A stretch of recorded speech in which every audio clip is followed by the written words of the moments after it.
Good morning everyone.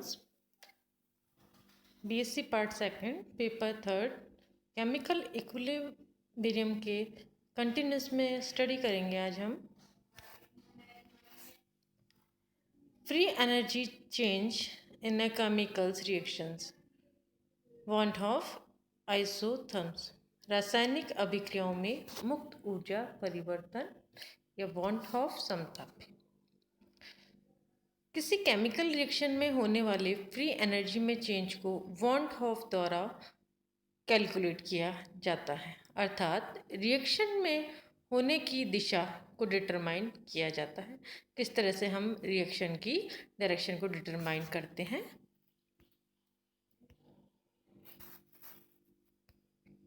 Suppose equation first है जिसमें ए और बी रिएक्टेंट है, जिनके ए के N1 मोल, बी के N2 मोल। प्रोडक्ट में चेंज सी और डी प्रोडक्ट में चेंज हो रहे हैं। सी के M1 मोल और डी के M2 मोल है। ये हो गई हमारे पास इक्वेशन फर्स्ट। इक्वेशन फर्स्ट में मुक्त ऊर्जा में अत्यंत सूक्ष्म परिवर्तन डीजी को थर्मोडायनेमिक एक्सप्रेस द्वारा शो किया जाता है। किस तरह से हम इसे शो करते हैं। DG is equal to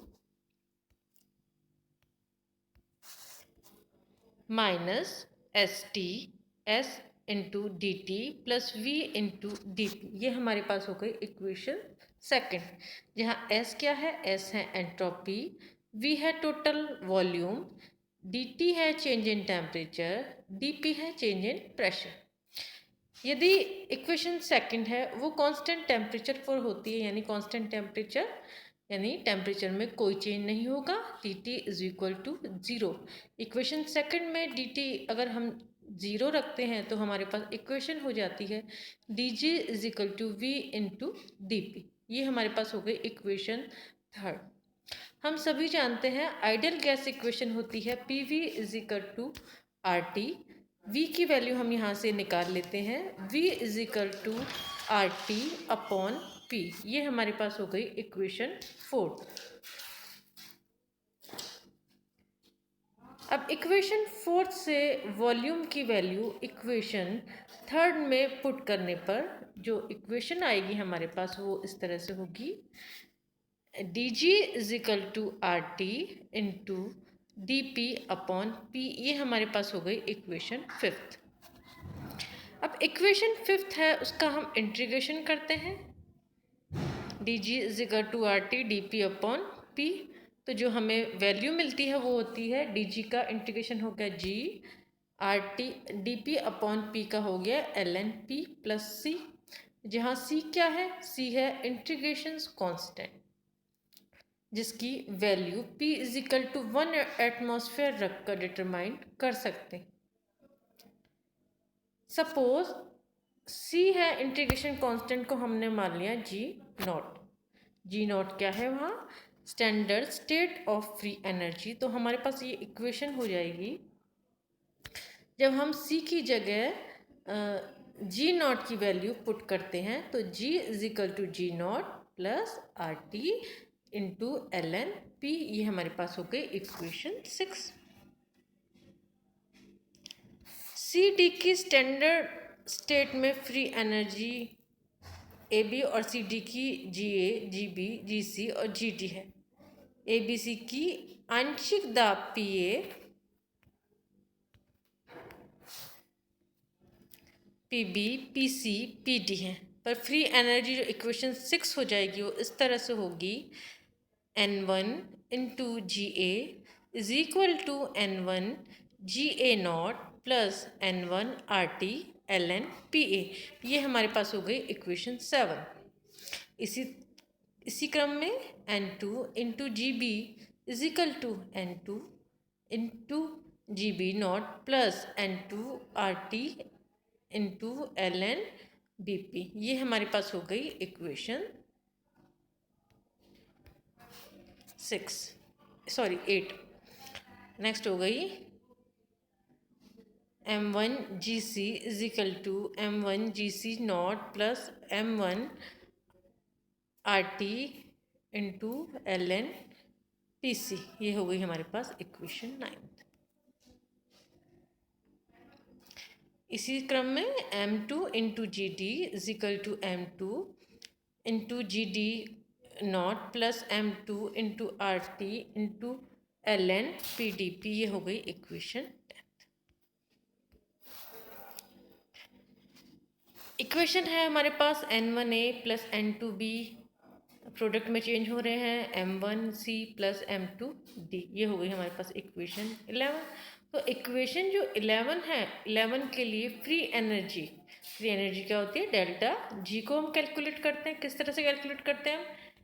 delta G is equal to summation of G product minus summation of G reactant. Product में से रिएक्टेंट को हम माइनस कर देंगे, उसकी वैल्यू रखते हैं हम M1 G C plus M2 G D minus N1 G A plus N2 G P. ये हो गई इक्वेशन 3।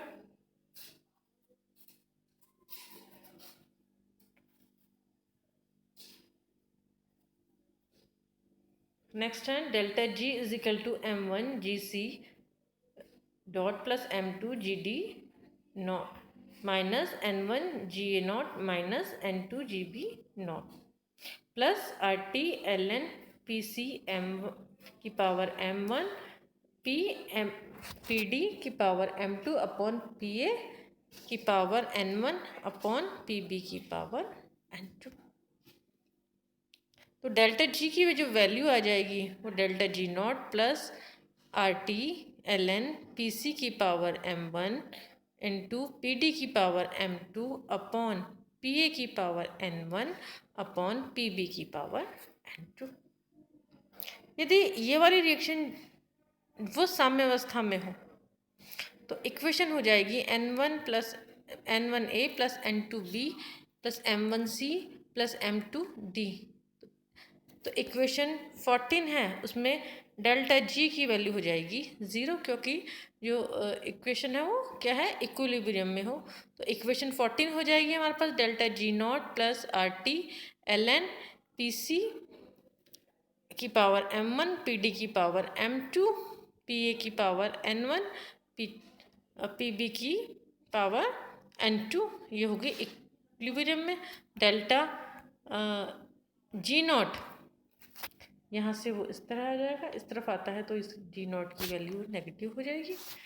इसकी वैल्यू हो जाएगी R T L N P C की power M1 into P D की power M2 upon P A की power N1 into P P की पावर N2। प्रीवियस लेक्चर में हमने स्टडी की थी कि पी सी की power M1 upon P A की power N1 into P D की power M2 upon P B की पावर N2 वो किसके बराबर होती है? वो बराबर होती है हमारे पास के पी के। तो के पी की वैल्यू इक्वेशन में रखने पर तो इक्वेशन हो जाएगी minus delta G naught is equal to R T into L N K P. तो के पी ये होगी हमारे पास इक्वेशन 15। अब इक्वेशन 15 से डेल्टा जी नॉट की वैल्यू इक्वेशन 14 में रखने पर, इक्वेशन 14 इसमें रखने पर डेल्टा जी नॉट की वैल्यू, तो हमारी इक्वेशन हो जाएगी बच्चों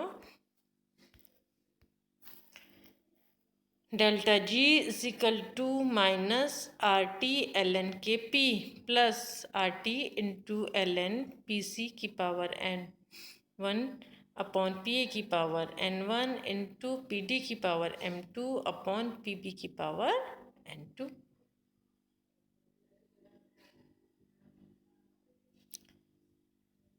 तो ये जो इक्वेशन माइनस डेल्टा जी, माइनस का साइन हम यहाँ से हटा देंगे। अगर यहाँ से माइनस का साइन हटाते हैं तो माइनस डेल्टा जी आ जाएगा, यहाँ से हटता है यहाँ माइनस आ जाएगा। इस तरह से ये इक्वेशन 16 हो जाएगी।